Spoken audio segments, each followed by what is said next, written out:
नमस्कार साथियों। तो चलिए आज के दैनिक जागरण में क्या खास खबरें हैं उन्हें हम लोग एक एक करके देख लेते हैं।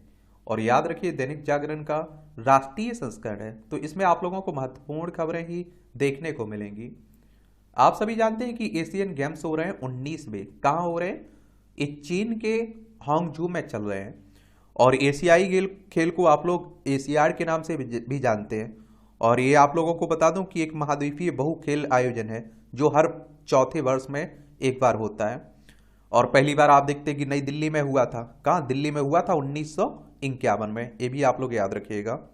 अब 2026 में कहाँ होगा?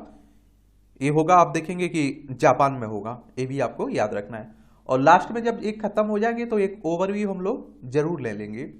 पुरुष की 10 मीटर एयर राइफल टीम स्पर्धा में स्वर्ण पदक जीतने के बाद आप देखिए प्रसन्नता व्यक्त करते हुए निशानेबाज दिव्यांश सिंह, ऐश्वर्य प्रताप सिंह और आप देखिए रुद्राक्ष पाटिल आप लोगों को दिखाई दे रहे हैं। और आप देखते हैं कि ये महिला क्रिकेट टीम ने श्रीलंका को पराजित करके स्वर्ण पदक जीता है। अब आप देखिए 11 पदक हो गए भारत के नाम अब तक एशियन गेम्स में। 5 पदक मिले हैं निशानेबाजी में, 5 पदक रोइंग में भी जीते हैं। तो ये भी आप लोग याद रखिएगा। और रोइंग में पुरुष 4 स्पर्धा और पुरुष क्वाड्रपल स्कल्स में मिले हैं कांस्य पदक। एक हम लोग रात शाम जब आप देखते हैं सब कुछ खत्म हो जाएंगे एक पूरी टेबल देख लेंगे, हम लोग सब कुछ इसके बारे में जान लेंगे तो आपको परेशान नहीं होना है। जहां काटा जाएगा गला वहां निवेश कैसे होगा, ये प्रधानमंत्री साहब कह रहे हैं। ये आप देखते हैं कि कांग्रेस पर तीखा हमला। प्रधानमंत्री मोदी ने चुनावी तैयारियों को गति देते हुए भोपाल और जयपुर में की जनसभाएं। आप सभी जानते हैं कि 2023 में इसी साल लास्ट में आप देखते हैं कि राजस्थान और मध्य प्रदेश में चुनाव है। देखिए ये हमारा प्यारा भारत है, इसमें आपको राजस्थान देखने को मिलेगा, ये मध्य प्रदेश देखने को मिलेगा। और ये विधानसभा के चुनाव करवाता कौन है? इलेक्शन कमीशन ऑफ इंडिया, भारतीय निर्वाचन आयोग, एक संवैधानिक संस्था है। संविधान के अनुच्छेद 324 के तहत इसकी स्थापना की बात की गई है और 25 जनवरी 1950 में इसकी स्थापना हुई थी। नई दिल्ली में हेडक्वार्टर देखने को मिलेगा। सुकुमार सेन पहले मुख्य चुनाव आयुक्त थे। राजस्थान में विधानसभा में 200 सीटें हैं। राज्यसभा यहाँ आप देखते हैं मध्य प्रदेश में कितनी 230 सीटें आपको देखने को मिलेंगी। तो वहीं की बातें हो रही है सब। हमारी सरकार बनी तो कराएंगी जातीय जनगणना, ये राहुल गांधी कह रहे हैं। आप देखते हैं जाति आधारित जनगणना की बात हो रही है कि जातियों की कितनी कौन सी जाति की संख्या है, उस तरह की जनगणना की। और वैसे जनगणना की बात करें तो आप देखते हैं कि 1872 में लॉर्ड मेयो के समय में शुरू हुई थी पहली बार। और लॉर्ड रिपन के समय में 1881 से नियमित जनगणना शुरू हुई थी। अन्ना द्रमुक ने तोड़ा भाजपा और राजद से नाता, ये गठबंधन की बात हो रही है। ये तमिलनाडु की पार्टी है। लगातार 13वें वर्ष मानसून की देर से हो रही विदाई। पानी आप देखते हैं कि मानसून था ना, दक्षिण पश्चिम मानसून सोमवार से दक्षिण पश्चिम राजस्थान के कुछ हिस्सों में लौटना शुरू हो चुका है ना। छात्र को साथियों से पिटवाने की जांच वरिष्ठ आईपीएस से कराएं उत्तर प्रदेश। ये आप देखिए मुजफ्फर नगर के मामले में सुप्रीम कोर्ट ने एफआईआर के तरीके पर और पुलिस जांच पर उठाए सवाल। कहा शिक्षा की कोई गुणवत्ता नहीं है अगर छात्र को धर्म के आधार पर किया जा रहा है दंडित। ये आपने देखा होगा मुजफ्फरनगर में एक बच्चे को आपने देखा होगा शिक्षिका के द्वारा धर्म के आधार पर जो पिटवाने की बात हुई थी ना, उसी की बात हो रही। सुप्रीम कोर्ट की बात करें तो हमारी सर्वोच्च अदालत है। संविधान के अनुच्छेद 124 के तहत इसकी स्थापना की बात की गई है और 28 जनवरी 1950 में स्थापना हुई थी। और इसमें जो न्यायाधीश रहते हैं उनकी सेवानिवृत्ति की उम्र 65 साल रखी गई है। भाजपा ने मध्य प्रदेश विधानसभा चुनाव में 3 मंत्रियों समेत 7 सांसद उतारे। अब आप देखते हैं कि प्रत्याशियों की लिस्ट आने लगी है ना, तो वही बात हो रही है। अब खुले बाजार में गेहूं बेचने की तैयारी कर रही है सरकार। बब्बर खालसा कई देशों में फैला रहा आतंकी नेटवर्क। एनआईए की ओर से दाखिल चार्जशीट में सामने आया खतरनाक षड्यंत्र और गैंगस्टरों और खालिस्तान समर्थकों के बीच बनाया नेटवर्क। ये आप सभी जानते हैं कि देखिए खालिस्तान समर्थकों की बात हो रही है। मैं आप लोगों से बार बार बोल रहा हूँ कि जो पंजाब वाला हिस्सा है ना, और ये पाकिस्तान में जो पंजाब पड़ता है, इसे अलग देश बनाने की मांग बहुत पहले से उठती रही है। तो उसी के आप देखते हैं बात हो रही है। ये भारतीय वायुसेना के बेड़े में शामिल हुआ C-295 परिवहन विमान। रक्षा मंत्री राजनाथ सिंह ने विमान पर स्वास्तिक निशान बनाकर बांधा रक्षा सूत्र। हर तरह की हवाई पट्टी पर उतरने की काबिलियत रखता है यह विमान। हिंडन एयरवेज पर रक्षा मंत्री ने वायुसेना प्रमुख VR चौधरी को सौंपा विमान। और विमान की अगर हम लोग खास बातें देखें की विशेषताएं, तो 480 किलोमीटर प्रति घंटे की रफ्तार से विमान 11 घंटे तक उड़ने की क्षमता है। किसी हादसे के पीड़ितों और बीमार लोगों को निकालने के लिए भी उपयोगी है। सैनिकों और साजो सामानों को तेजी से पहुंचाने के लिए एरिया एयर रैम्प डोर से लैस है। आपदा की स्थिति और समुद्री तटीय क्षेत्र में गश्ती कार्यों को पूरा करने में सक्षम है। क्षमता 5 से 10 टन है इसकी। पैराशूट के सहारे सैनिकों को उतारने के लिए सामान गिराने के लिए काफ़ी उपयोगी है। और एयरफोर्स स्टेशन आगरा में रखा जाएगा C-295। चलिए ये भी आप देखते हैं। और 180 डिग्री मुड़ने में सक्षम है ये, आप लोग ये भी देखिएगा। केरल में सेना के जवान को बांधकर पीठ पर पेंट से लिखा PFI, A popular front of India. इस पर आप देखते हैं कि बैन भी लगा दिया गया है। इसके कई देशों से संबंध मिले थे और आप देखते हैं कि आतंकियों से संबंध होने की भी बात हो रही थी। और इसकी स्थापना कब हुई थी? 22 नवंबर 2006 में हुई थी। और इस्लामिक कार्यकर्ता संगठन है और मुस्लिम राजनीतिक लामबंदी, हिंदू राष्ट्र का मुकाबला करने के लिए इसकी स्थापना की बात कही जाती है। एक खबर है आपकी राष्ट्रीय राजधानी दिल्ली से जुड़ी हुई है। और दिल्ली एक केंद्र शासित प्रदेश है। नई दिल्ली इसकी राजधानी है। विधानसभा में 70 सीटें, राज्यसभा में 3 सीटें हैं, लोकसभा में 7 सीटें आपको देखने को मिल जाएंगी। अरविंद केजरीवाल यहाँ के क्या हैं? चीफ मिनिस्टर हैं, ये भी याद रखिएगा।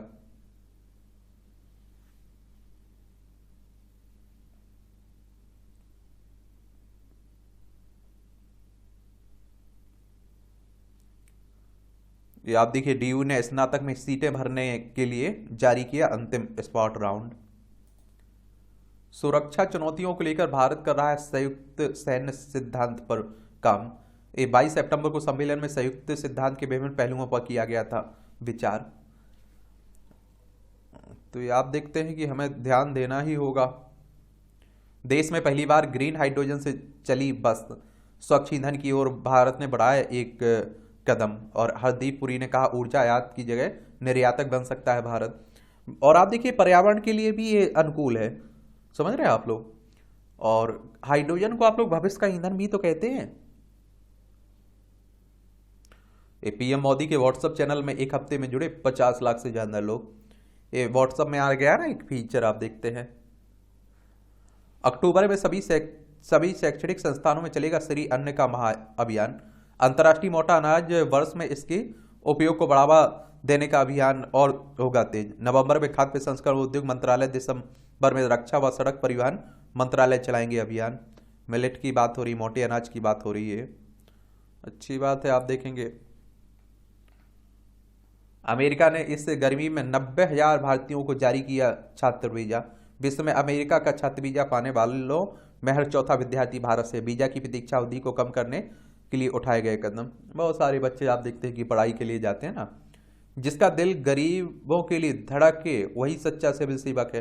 राष्ट्रपति द्रौपदी मुर्मू ने IAS अफसरों को किया संबोधित। महिला IAS अफसरों की संख्या बढ़ने पर जताई खुशी। और देखिए याद रखिएगा, आप अगर IAS बन रहे हैं तो आप जनता के सेवक हैं, लेकिन आप देखते हैं हमारे यहाँ मालिक समझने लगते हैं। निराधार न्यायिक टिप्पणियां गिराती हैं पूरी जांच एजेंसी का मनोबल। ये आप देखिए हाई कोर्ट कह रहा है। ये अतिरिक्त स्पेक्ट्रम आवंटन मामले में आरोपित को बरी करते हुए निचली अदालत द्वारा की गई टिप्पणी पर आपत्ति जताते हुए दिल्ली हाईकोर्ट ने कहा कि केंद्रीय जांच एजेंसियों के खिलाफ निराधार न्यायिक टिप्पणियां पूरी एजेंसी का मनोबल गिराती हैं। और एजेंसियों पर हमेशा आप देखते हैं कि सवाल भी उठते रहते हैं। गोवर्धन योजना के प्लांटों में बनी खाद पर मिलेगी केंद्रीय सहायता। सरकार को आस इससे यूरिया के आयात पर निर्भरता कम होगी और जैविक खाद के अधिक इस्तेमाल से भूमि की उत्पादकता बढ़ेगी। इसमें आप देखते हैं ये कहा जा रहा है।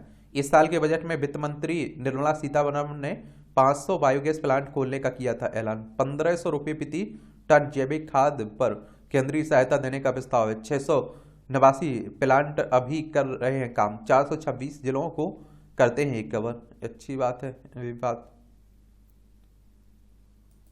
ये आप देखते हैं कि राजनीति की खबरें हैं, आरोप प्रत्यारोप चलता रहता है। पिछड़ा वर्ग की राजनीति भी खूब हो रही है। और आपको बताऊं पिछड़ा वर्ग की संख्या एक काफी है और आप देखते हैं कि बड़ी भूमिका निभाती है। इसलिए आप देखते हैं कि उस पर OBC वर्ग पर आप देखते हैं राजनीति क्यों होने लगी है।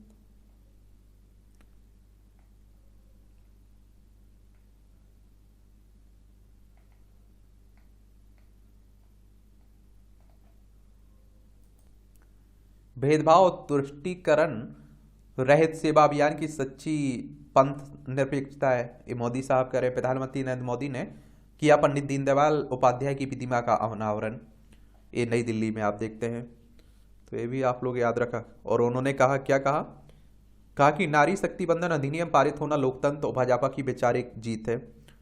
बस आप देखते हैं कि हो तो गया सब, लेकिन लागू हो जाए तो अच्छी बात है। कानून बनना और जमीन स्तर पर लागू होना बड़ी जमीन आसमान की भी बात है। और दीनदयाल साहब के बारे में बात करें, दीनदयाल उपाध्याय साहब तो एक भारतीय राजनीतिक एकात्म मानववाद विचारधारा के समर्थक, राजनीतिक दल भारतीय जनसंघ के नेता थे, जो बड़े राजनीतिक दल भारतीय जनता पार्टी के अग्रदूत थे एक तरह से। और इनका जन्म आप देखिए 25 सितंबर 1916 में हुआ था, 11 फरवरी 1968 में मुगल सराय में इनकी डेथ हो गई थी। ठीक है, तो उन्हीं की बात हो रही है। सनातन विरोधी उदयनिधि स्टालिन के विरुद्ध संत समाज का शक्ति प्रदर्शन। अभी आप देखते हैं कि सनातन पर जो तमिलनाडु के मंत्री है ना उदयनिधि, उन्होंने जो टिप्पणियां की थी उसी को लेकर बात हो रही है। संघ के लिए कोई पराया नहीं है, मोहन भागवत कह रहे हैं।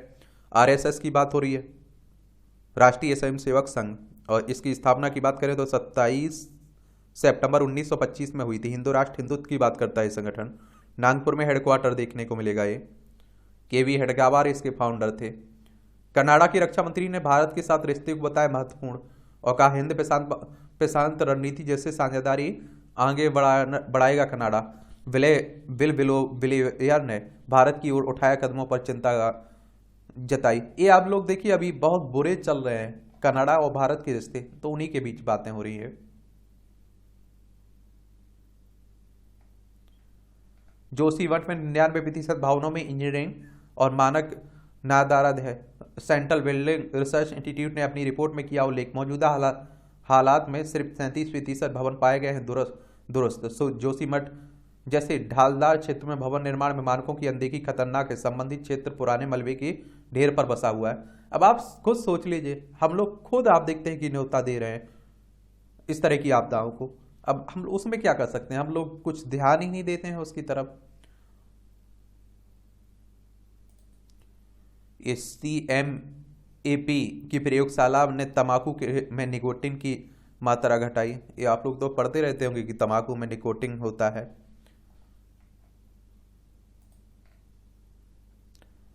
पीएम मोदी की सलाह का अमित खरे को सेवा विस्तार मिला है, ये आप देखेंगे। काशी में बनेगा विश्व स्तरीय क्रूज टर्मिनल, केंद्रीय पतन पोत परिवहन जलमार्ग मंत्री ने कहा जल्द होगा भूमि का चयन। और ग्लोबल मैरीटाइम इंडिया समिट 2023 के लिए वाराणसी में रोड शो का आयोजन। और 10 लाख करोड़ रुपए तक पहुंचना है जलमार्ग से घरेलू और विदेशी व्यापार। 15 लाख युवाओं को जलमार्ग परिवहन से रोजगार मिलने का केंद्रीय मंत्री ने किया दावा।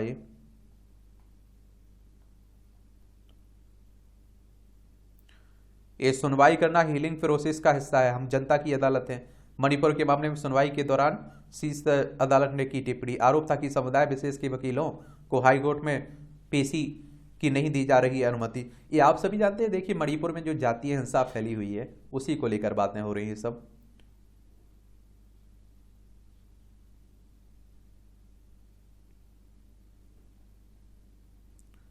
अब दिल्ली मुंबई एक्सप्रेस वे पर 120 किलोमीटर प्रति पार करते ही कटेगा चालान। ज्ञानवापी व्यास जी का तहखाना जिलाधिकारियों को सौंपने की मांग हो रही है। वाराणसी में आप देख रहे हैं ज्ञानवापी मस्जिद का जो विवाद चल रहा है, तो उसी की बात हो रही है।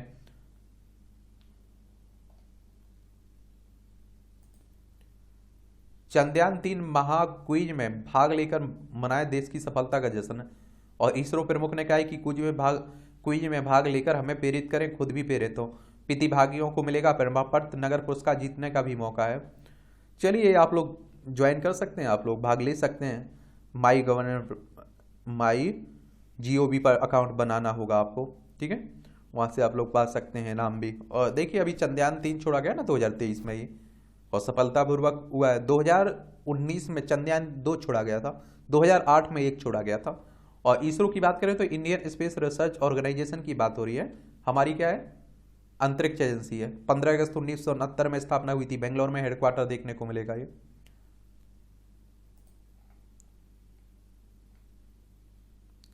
नीट पीजी के लिए कट ऑफ शून्य करने के खिलाफ याचिका खारिज हो गई सुप्रीम कोर्ट ने। नैनीताल, सूखाताल सहित 7 झीलें वेटलैंड घोषित की गई। हाई कोर्ट ने वेटलैंड अथॉरिटी को 1 महीने में समग्र रिपोर्ट पेश करने के दिए निर्देश। ये भी आप देखेंगे, इनमें आप देखें नैनीताल, सूखाताल, भीमताल, नौकुचिया ताल, गरुड़ ताल, हरीश ताल, सरिता ताल शामिल है, आप लोगों को देखने को मिलेगा। सुप्रीम कोर्ट ने दिव्यांगों के संबंध में दाखिल याचिका पर केंद्र से मांगा जवाब। सुप्रीम कोर्ट ने केंद्र से उस याचिका पर सोमवार को जवाब मांगा जिसमें अनुरोध किया गया है कि दिव्यांगों को मिलने वाली सहायता समान सामाजिक कल्याण नीति योजनाओं के तहत अन्य लोगों को मिलने वाली सहायता की तुलना में 25% अधिक होनी चाहिए।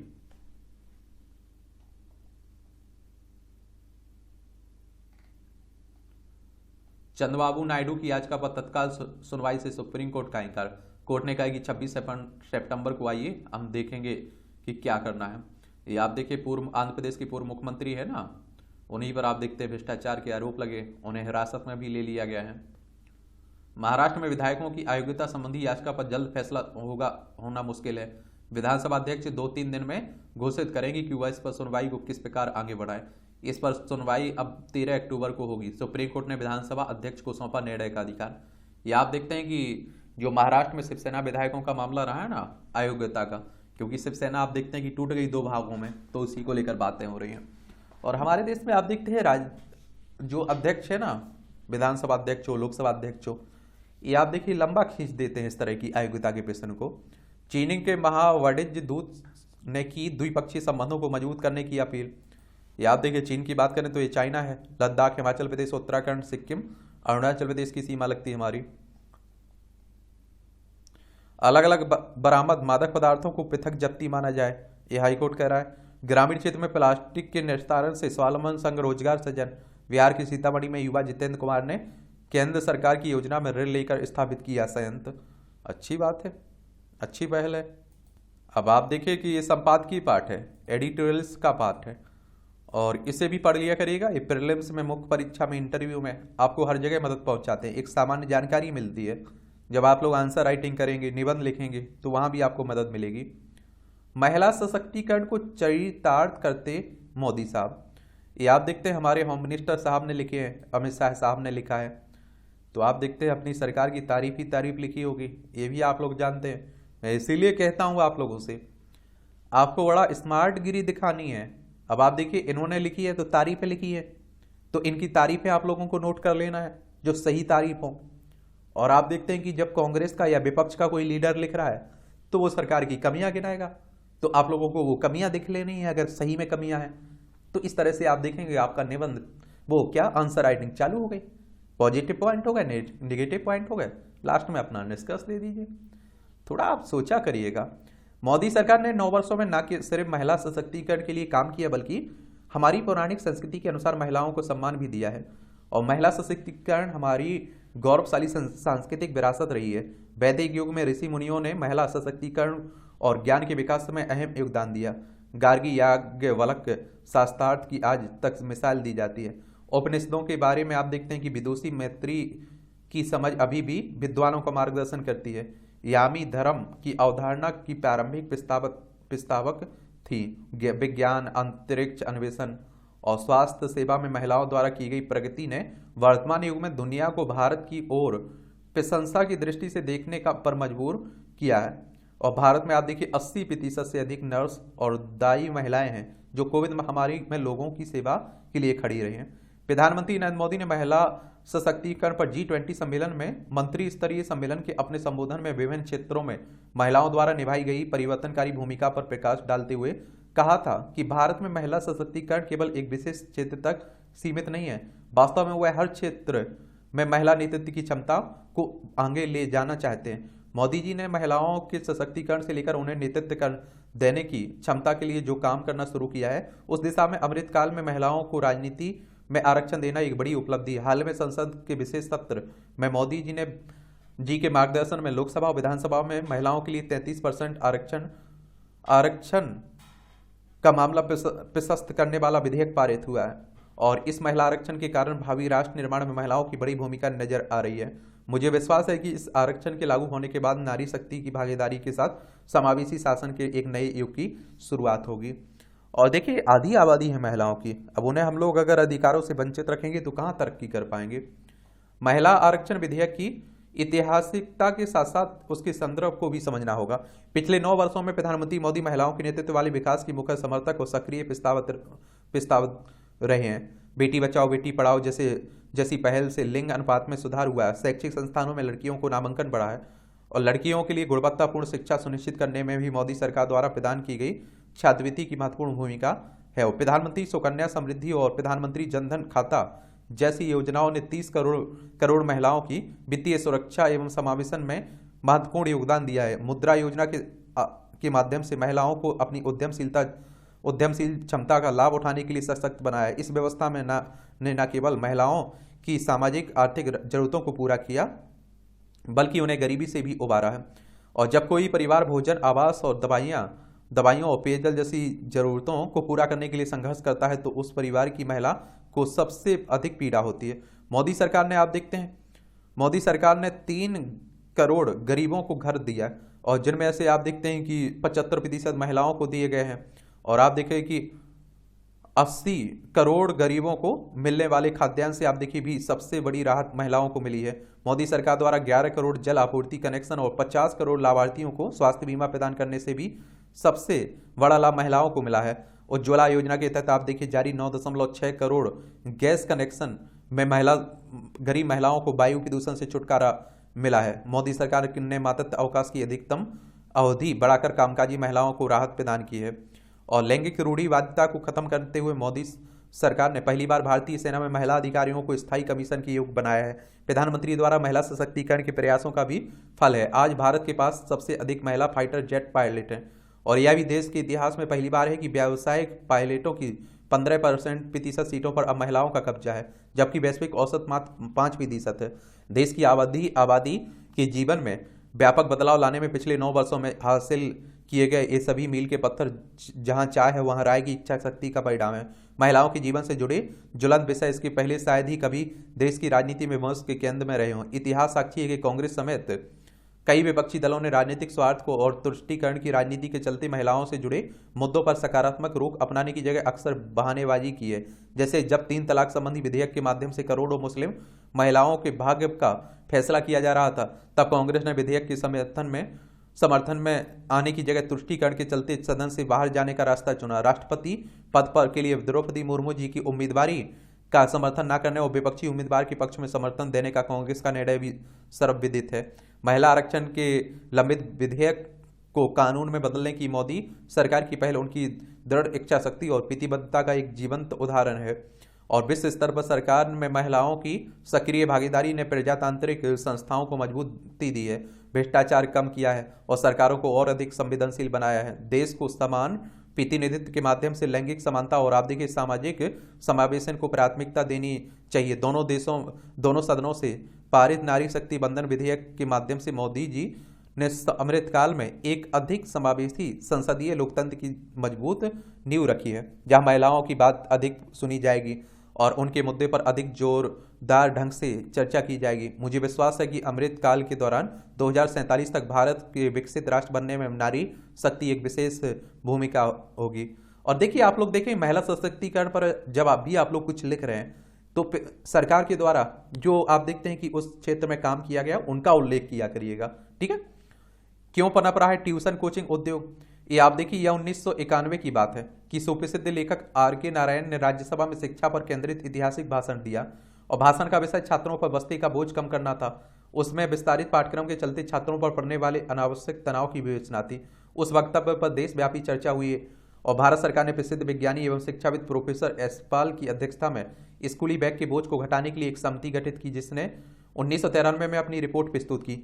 और उसमें सबसे अधिक महत्वपूर्ण संस्थिति यह थी कि बस्ते के बोझ से भी ज्यादा तनाव जो कुछ पढ़ाया जाता है उसे समझ ना पाने के कारण उत्पन्न होता है। समिति ने उसके कारण भी गिनाए थे और वर्ष 2005 में NCERT ने पाठ्यक्रम की रूपरेखा बनाई और उसके संचालन समूह की अध्यक्षता भी प्रोफेसर यशपाल ने की थी।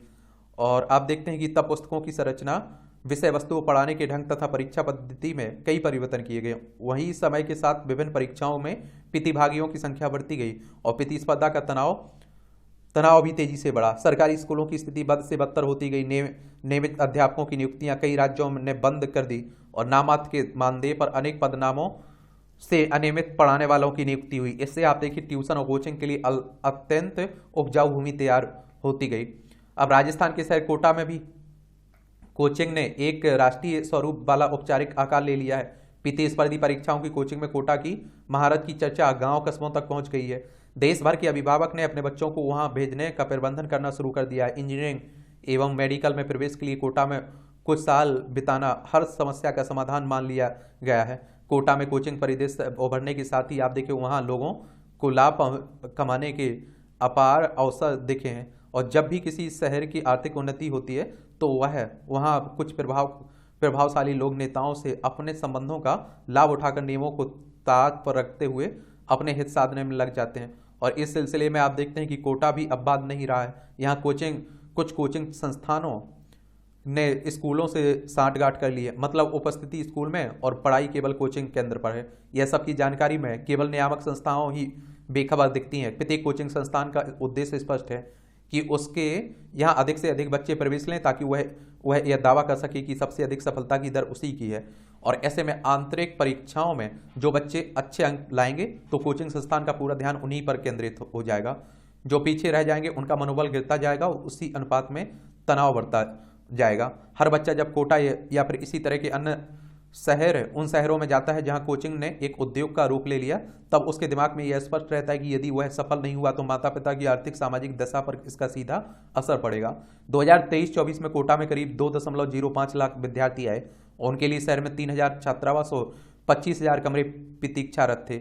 राष्ट्रीय स्तर पर 2022-23 में आप देखिए 27.4 लाख बच्चे आईआईटी और मेडिकल प्रवेश परीक्षाओं में बैठे। इनके लिए केवल 64,610 स्थान थे। कोटा आए प्रतिभागियों की सफलता के आधिकारिक आंकड़े तो उपलब्ध नहीं है, लेकिन सामान्यतः माना जाता है कि सफलता की दर 10 से 14 के बीच होती है। वहाँ कोचिंग संस्थानों में जिस प्रकार की पढ़ाई कराई जाती है उससे किसी भी तरुण के जीवन में तनाव ही पसरेगा। बच्चों पर वहाँ के अत्यंत तनाव परिवेश का गहरा नकारात्मक प्रभाव भी पड़ रहा है। कोटा में इस वर्ष अभी तक 25 बच्चे आत्महत्या कर चुके हैं। ऐसा पहली बार नहीं हो रहा है। कोटा की समस्या का त्वरित समाधान निकालने के लिए राजस्थान सरकार ने एक समिति गठित की और ऐसी समितियों उनकी रिपोर्ट से कोई बहुत अपेक्षाएं नहीं रहती हैं। कोटा के मामले में त्वरित सुधार की आवश्यकता है। कोटा की समस्या का निराकरण दीर्घकालिक समाधान तलाश कर ही संभव है। पहली चुनौती है कि सरकारी प्राइमरी स्कूलों की साख और स्वीकारता को स्थापित करना। यदि यह मनोयोग से किया गया होता तो सरकारी स्कूलों की स्थिति इतनी दयनीय नहीं होती। देश में ट्यूशन और कोचिंग इस हद तक नहीं पनपे होते हैं। प्रवेश परीक्षाओं में आप देखिए केवल मस्तिष्क की प्रखरता पर ध्यान दिया जाता है और भावनात्मक एवं अन्य पक्षों को भुला दिया जाता है। गांधी जी ने भारत के लिए उपयुक्त शिक्षा व्यवस्था पर जितना चिंतन प्रयोग किया उतने शायद ही किसी ने किए हो। और आप देखिए उन्होंने शिक्षा की जो टैक्सोनॉमी वर्गीकरण विकसित की थी उसके 3 अंग थे: मस्तिष्क, हाथ, हृदय। इन तीनों को विकसित करना था। भारत की वर्तमान शिक्षा प्रणाली की सबसे बड़ी चुनौती यह है कि उसने हाथ और हृदय को छोड़ दिया है। इंजीनियरिंग मेडिकल प्रवेश परीक्षा में प्रायोगिक यानी प्रैक्टिकल दक्षता की कसौटी क्यों नहीं होनी चाहिए? यह किसी से छिपा नहीं रहा कि कई शिक्षा बोर्ड में 10वीं और 12वीं में होने वाली प्रैक्टिकल परीक्षाएं हास्यास्पद स्थिति में पहुंच गई। प्रतियोगी परीक्षाओं में प्रैक्टिकल का समावेशी बाजी पलटने वाला सिद्ध हो सकता है। कोटा का समाधान कोटा में नहीं निकलेगा, उसे राष्ट्रीय परिप्रेक्ष्य में विश्लेषित कर उपाय ढूंढना होगा। एनसीईआरटी के निदेशक रहे लेखक शिक्षा और सामाजिक समरसता पंथक सद्भावना के क्षेत्र में कार्यरत हैं। ये आप देखिए जगमोहन सिंह राजपूत, इनके द्वारा यह आर्टिकल लिखा गया है। उपकार, धर्म और अधर्म, पाप और पुण्य सदैव मानवीय विमर्श के केंद्र में रहे। नाना प्रकार के सुख पुण्य कर्मों से ही विदित होते हैं। अच्छा कॉलम लिखा जाता है, पढ़ लिया करिएगा।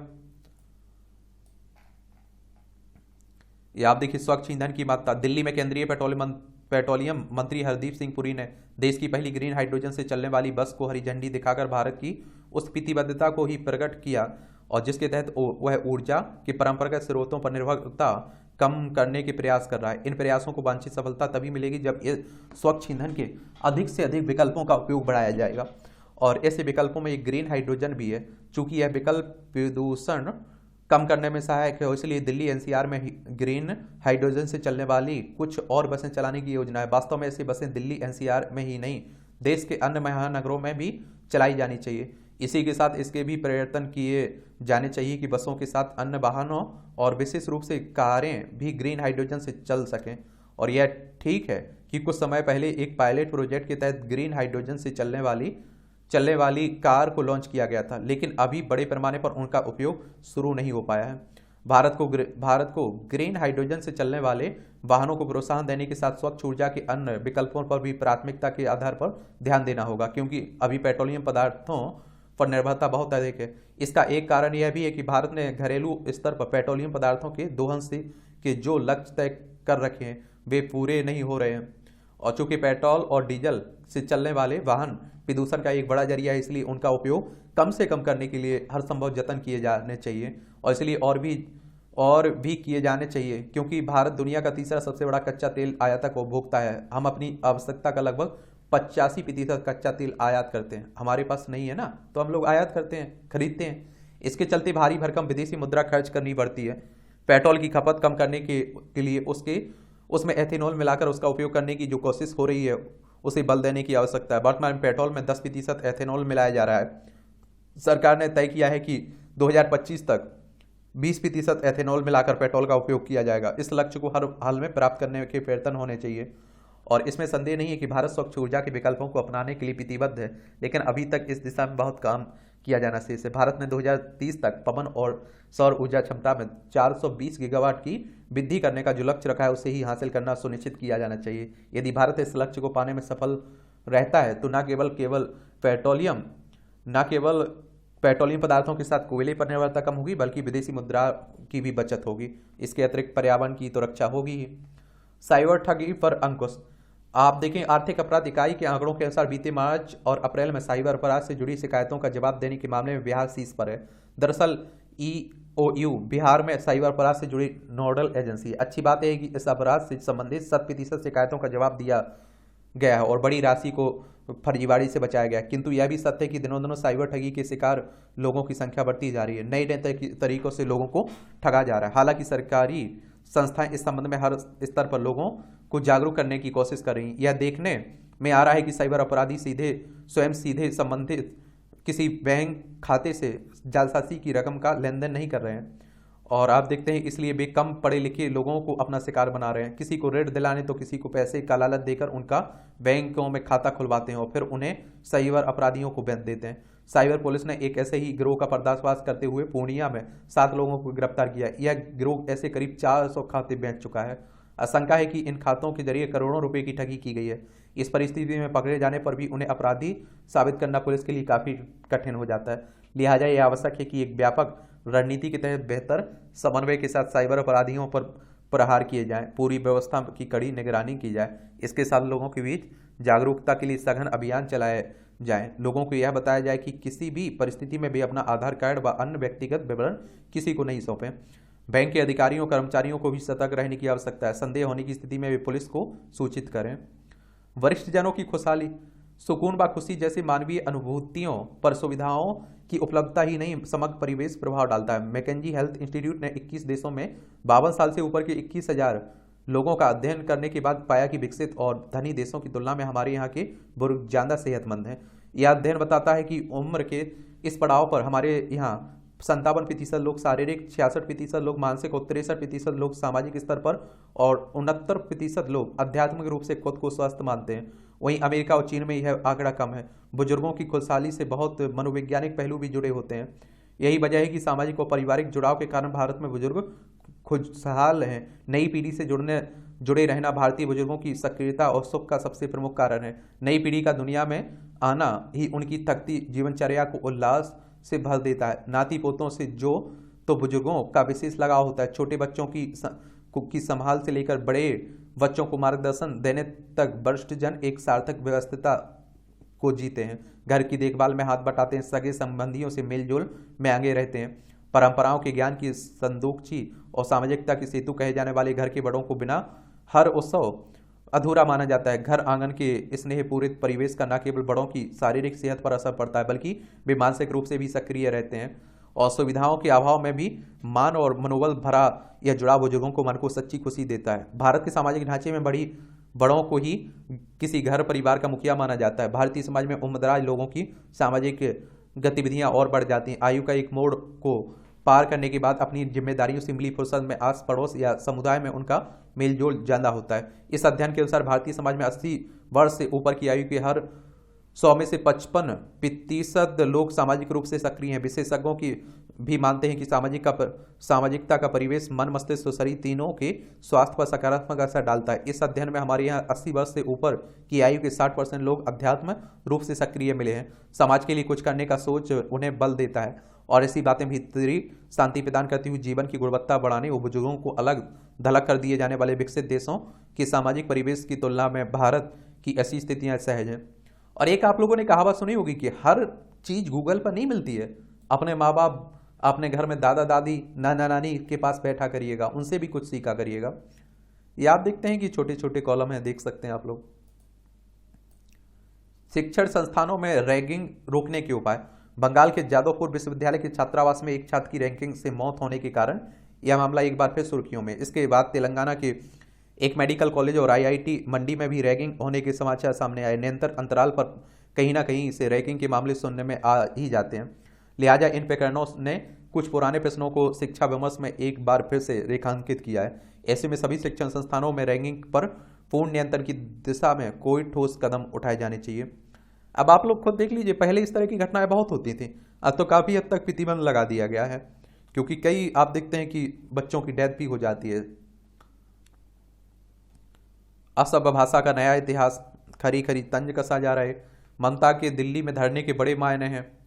ये आप देखते हैं कि केंद्र सरकार के विरुद्ध पिछले मार्च में कोलकाता में धरना देती महिला ममता बनर्जी, पश्चिम बंगाल की मुख्यमंत्री है ना। रिश्तेदारों की नियुक्तियां, ये आप देखिए छत्तीसगढ़ लोक सेवा आयोग में जो आप देखते हैं कि अध्यक्ष पद छोड़ने के बाद भी टामन सिंह सेना सोनवानी चर्चा के केंद्र बने हुए हैं। अपने सगे संबंधियों की नियुक्ति खुल के आ रही है, तो यहाँ भी भ्रष्टाचार की बात हो रही है खुले। अब आप देखते हैं S&P ने भारत की विकास दर के अनुमान को 6% बरकरार रखा है। ग्लोबल रेटिंग एजेंसी है। होम लोन की ब्याज दरों में सब्सिडी पर 60,000 करोड़ होंगे खर्च। आप देखिए शहरों में कम आय वाले लोगों को घर उपलब्ध कराने के लिए जल्द हो सकता है योजना का ऐलान। अगस्त में डीमेट खाते 26% बढ़कर 12.7 करोड़ हुए। SBI सहित 3 बैंकों पर लगाया गया जुर्माना। दिशा निर्देशों से आरबीआई ने दिशा निर्देशों से जुड़े प्रावधानों का अनुपालन नहीं करने के कारण। आरबीआई की बात करें तो रिजर्व बैंक ऑफ इंडिया की बात हो रही, बैंकों का बैंक भी कहते हैं। 1 अप्रैल 1935 में इसकी स्थापना हुई थी। मुंबई में आप लोगों को इसका हेडक्वार्टर देखने को मिल जाएगा। स्टेट बैंक ऑफ इंडिया की बात करें तो आप लोग खाता खुलवाते होंगे ना। 1 जुलाई 1955 में इसकी स्थापना हुई थी। इसका भी मुंबई महाराष्ट्र में हेडक्वार्टर देखने को मिल जाएगा। 3,126 करोड़ जुटाने के लिए मंजूरी लेगी MTL यानी कि महानगर टेलीफोन निगम लिमिटेड। यूएई को गैर बासमती चावल का निर्यात करेगा भारत। होल्डिंग कंपनी में तब्दील हो सकती है रिलायंस इंडस्ट्रीज। निर्यात ऑर्डर में तेजी, अक्टूबर के बाद बदल सकते हैं हालात। पिछले 3 महीने में की तुलना में नए ऑर्डर अधिक आ रहे हैं। अगस्त में पहली बार इंजीनियरिंग गुड्स के निर्यात में बढ़ोतरी हुई थी। गडकरी ने उद्योग से वाहन कबाड़ नीति को समर्थन देने को कहा है। बैंकर के लिए जमाकर्ता का धन सुरक्षित रखना मंदिर जाना से ज्यादा पुण्य है। ये आप देखिए आरबीआई की गवर्नर साहब कह रहे हैं।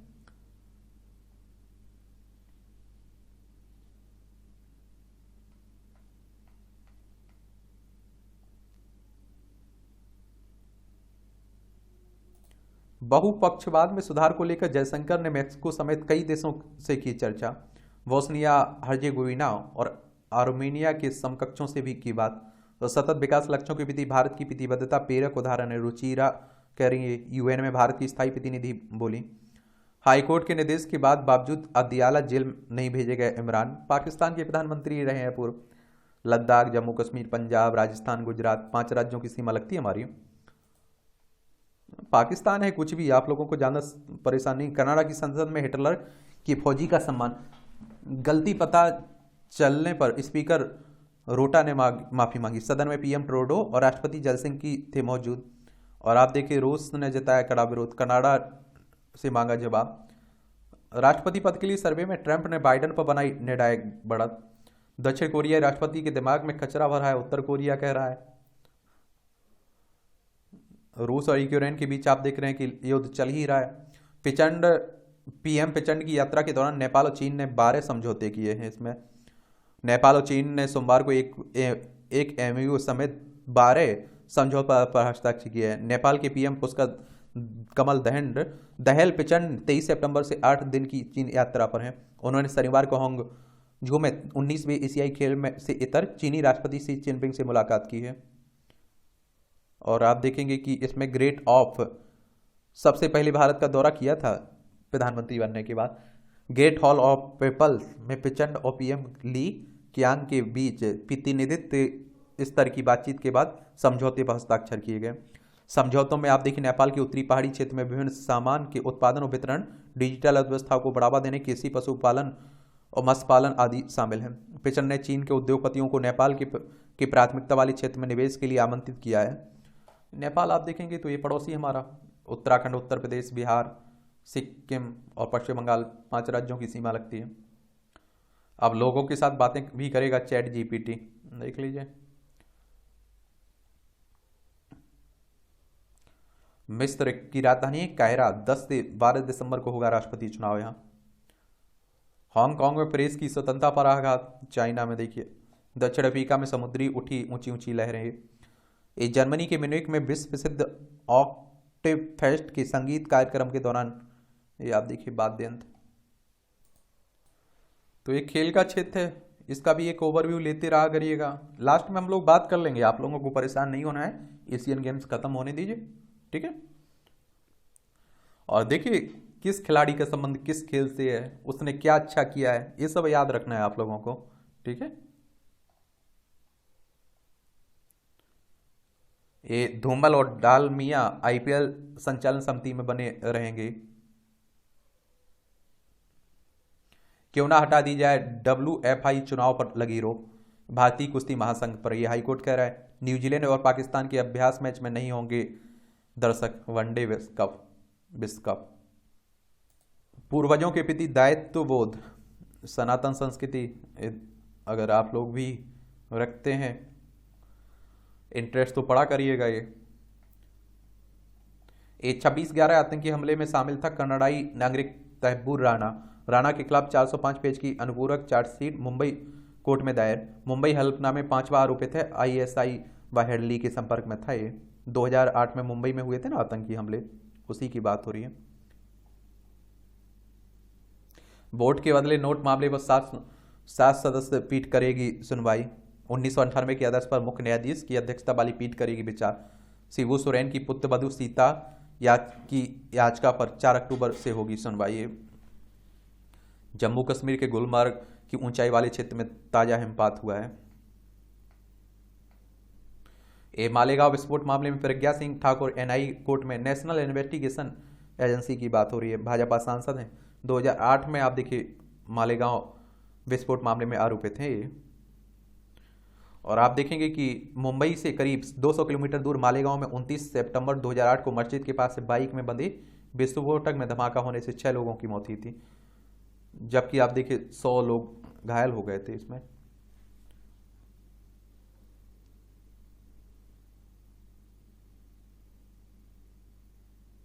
देश में प्रति मिनट 177 आयुष्मान कार्ड बनाए गए हैं, स्वास्थ्य मंत्रालय कह रहा है। इस योजना के कारण अमीरों की तरह गरीबों को भी मुफ्त इलाज। SP सिंह कहा, दिल्ली, उड़ीसा, बंगाल भी आयुष्मान योजना में शामिल है। ये आप सभी जानते हैं आयुष्मान योजना की बात हो रही है और इस गरीबों को स्वास्थ्य सुविधाएं उपलब्ध करवाने के लिए एक तरह से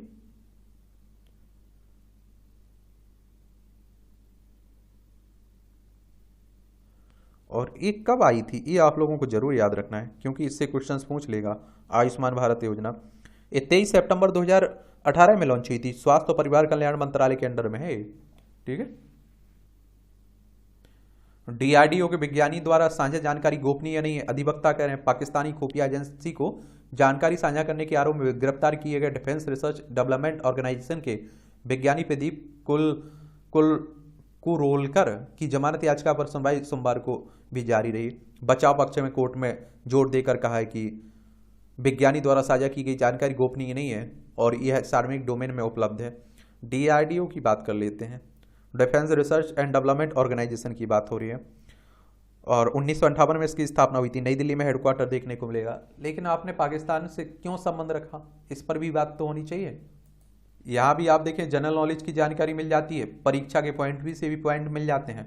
दूसरी, धरती बनाने के प्रयोग के लिए बायोस्फीयर 2 में रहने की शुरुआत हुई 1991 में। आज ही अमेरिका के में बने बायोस्फीयर 2 में 8 व्यक्तियों को 2 वर्ष तक रहने के लिए भेजा गया था। इससे पृथ्वी के पर्यावरण की कृति के रूप में डिजाइन किया गया था।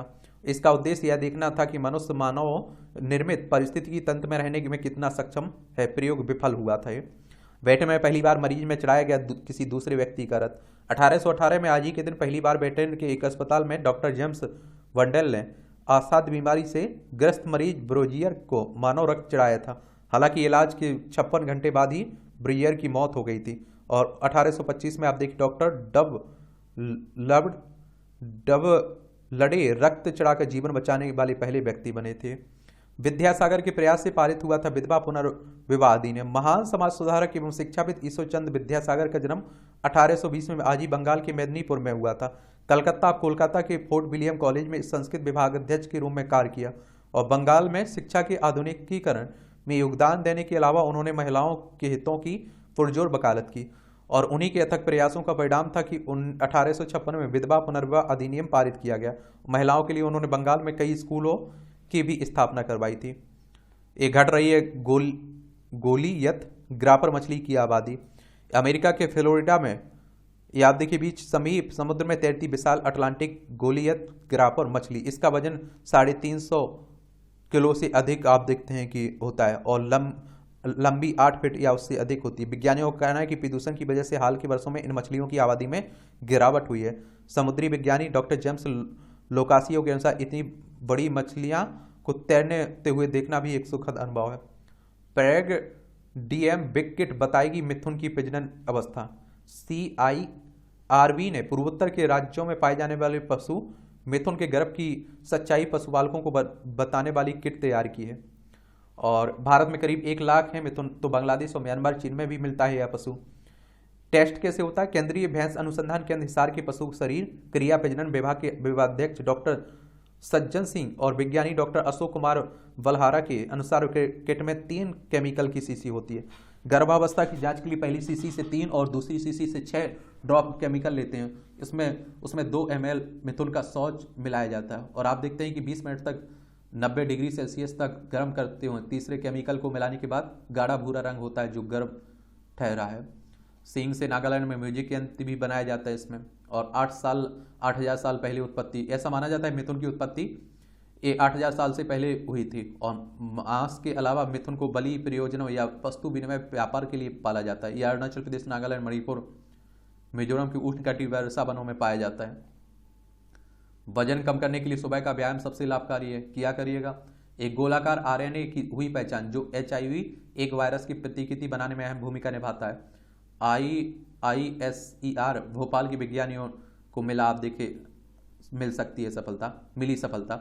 और यह है आरएनए या राइबो न्यूक्लिक एसिड जीवित कोशिकाओं में एक अणु है जो आनुवांशिक जानकारी रखता है और प्रोटीन के उत्पादन में मदद करता है। आरएनए सामान्य रूप से सीधी श्रृंखला मुक्त अंतर संरचना हैं, लेकिन आरएनए का एक रूप जिसे सर्क आरएनए कहा जाता है एक बंद लूप बनाता है। और सरकेना आप देखते हैं कि जीन अभिव्यक्ति को विनियमित करने में महत्वपूर्ण भूमिका निभाता है, विभिन्न जैविक प्रक्रियाओं के लिए आवश्यक है। मैक्सिको पुलिस ने गुड़िया को गिरफ्तार किया। ये आप देखिए मैक्सिको में पुलिस ने चकी नाम की एक गुड़िया को गिरफ्तार किया। पुलिस ने इस पर लोगों को डराने का आरोप लगाया। चल, ये मूवियों से जुड़ी खबरें हैं, देख लिया करिएगा अगर इंटरेस्ट है, आपकी दिलचस्पी है तो। और इस तरह से आप देखेंगे कि आज के न्यूज़पेपर की कहानी खत्म होती है। आप लोग पढ़ते रहिए, एंजॉय करते रहिए। आपका कोई सवाल है मेरे लिए, सुझाव है तो आप लोग बता सकते हैं। मेरी तरफ से आप लोगों को शुभकामनाएं हैं। मेहनत हर हाल में आप लोगों को करना है। मेहनत के बीच में किसी को मत आने दीजिए। बिंदास मेहनत करिए, बिंदास।